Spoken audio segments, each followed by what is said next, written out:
Hello everybody, Joe Tactical here again. In this video I'm going to share with you the ESEE 3, also known as the Rat Cutlery RC 3. Okay, now you got to be careful if you're looking to get the ESEE 3, even though they're the same knife. The RC series, before they changed their name to ESEE, they don't have them individually named and it's a different logo. Now I recently did a video today actually showing my little collection, and some people, I got some unusual feedback from it. More than one person mentioned that I didn't cover the knives and they wanted to see the knives, like I wasn't going to do an individual video for each blade. So I was a little puzzled by that, but nevertheless I was just sharing the collection, and there will be more, trust me. But I did order an ESEE 3. I got this particular blade from KnifeWorks. Now, when I ordered that, the picture showed that it was an ESEE. And when I talked to the representative there, they told me it was an ESEE. It was whatever the picture showed. When I got it, it was an RC. That kind of upset me a little bit.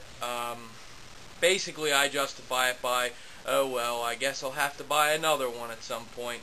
And I'll probably get the ESEE 3 mil with the altered pommel, I guess, to be a glass breaker device of some kind. But this RC3 is fine with me, and if ever I would need to warranty it years down the road or whatever, I know that at that point it would probably be replaced with an ESEE, so not really that big of a deal. I wasn't looking to get a low digit number, just a cool number is kind of what I'm after, even if it's like 7,55555, blah blah blah, whatever, you know, just a little personal preference. I'd like a cool number, not necessarily a low number, you know. But nevertheless, this is an awesome blade, and currently this is my EDC blade, with good reason. I never thought that I could justify or be able to carry around a fixed blade the way that I can carry this. One of the things, it came with the tan sheath, but I will replace that at some point in the next couple weeks with a black one, because that tan kind of screams military, plus I'm Joe Tactical and I like everything black if I ever have a choice with it. It doesn't mean that I'll write this sheath off. What it means is I could put that on some type of camouflage system to where I could utilize it and just take the 3 from one and then put it on that, and that tan sheath's already mounted on that system. Alright, well, with all that aside, let's just check the blade out. Now this sheath, some of their sheaths are Kydex and some of them are plastic. This is plastic, okay? I don't mind that. As long as it's not something like flimsy and cheap, I like either plastic or Kydex. I'll actually go into detail a little bit on why I like this design a little bit better than the Kydex sheath they have for the ESEE 4. But I'll get to that in a little bit. Now I got the particular sheath with the molly back, and I would encourage you guys to do the same just for the versatility, because if you ever change your mind and want this molly back, it'll cost you a lot more money, I believe, at that point. So you might as well just spend another 10, 15 bucks or whatever when you get it. It's just my 2 cents. If you have a specific purpose for this, then by all means get what you need, and that's that. But again, I would just leave the door of options opened.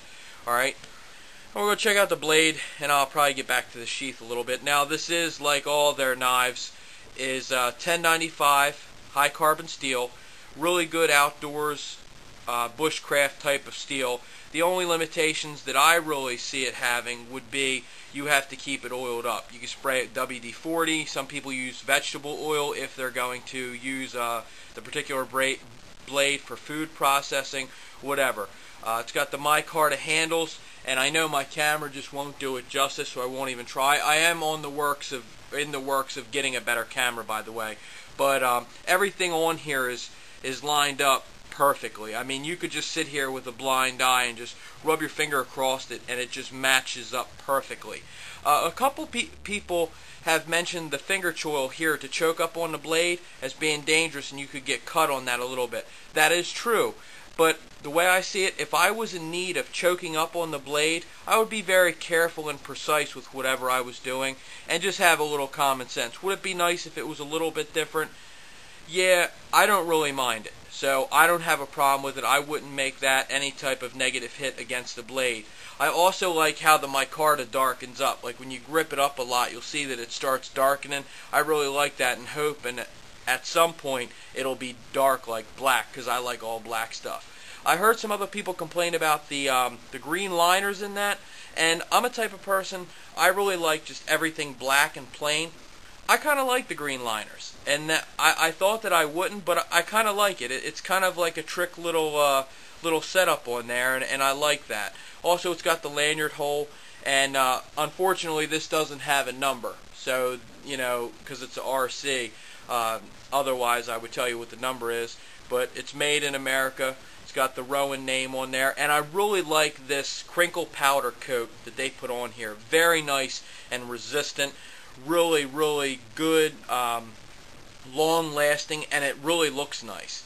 Alright, now I might do a comparison video between the 3 and the 4. If you guys are interested in that, let me know. It'd be kind of a lot of work, and it's pretty much the same.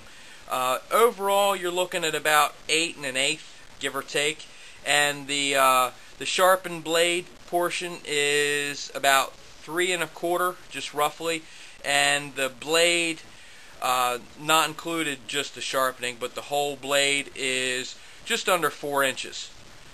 The actual handle, the part that you would grip, is about 4 1/4 total, and then the little part where the lanyard sticks out there, the pommel, that's about 3/8 of an inch, almost 1/2 an inch. And this is just real rough estimates here too. Now I want to do a comparison to kind of show you how this sits into the sheath. It's about like that. So you have a little bit more sticking down here, and then a little bit up there. It rides kind of low on your belt, but if you wanted to, it does have the molly attachments, at which point you could just interweave this and put your belt here to give it a semi-high setup. Also, there's ways you could mount it, you know, with tech locks or whatever to your belt.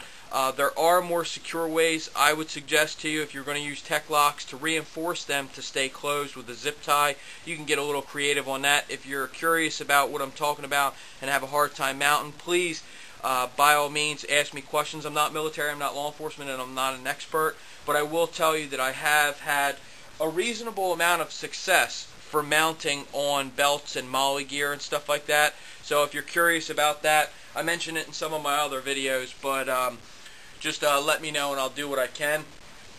Now, let me see how good I can get this on here. It's got the those traction grooves on there, jimping or whatever you want to call it. Drop point. I really like the drop point over the clip edge because you can baton with it. Also, the benefits that you get from it being a clip edge, I guess in a defensive role as opposed to not, it really limits you with utility tasks. So that's why I just go all drop point and all plain edge.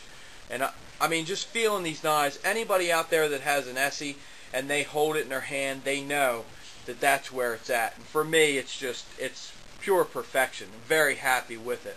So this is the RC3, aka ESEE3. The only thing's different than the name. They still warranty any like rat cutlery RC. The Ontario stuff has to be warranted through Ontario, but anything that says Rowan on it, they warranty that. And that's straight from ESEE. I called and talked with them about the warranty stuff. Also, the handles are held together with these flush mount Allen headed screws, and it's great construction. I mean, you feel this, and you know, all it takes is one ESEE. As my previous video will show, all it takes is one, and you'll be hooked. So I'm working to replace all the knives in all of my kits. Not to say I'm writing off all my previous blades from other brands, just that when you need a knife that matters, this is what I want to trust. Alright, and I know there's a lot of great options. I'm not writing them off, but this is just my personal preference as well as my opinion. We're all entitled to it. So if you have any questions, any comments or whatever, any good or bad experiences with their customer service, with using the blades, what you use it for, if you want to make response videos, whatever, I'm all for it. Because it's like I always say, let's all learn from each other. I don't make videos to make money. I do it to share information. No, I'm not a professional, but at the same time, I strongly feel that we can all learn something from each other. So thank you very much for watching. Joe Tactical out.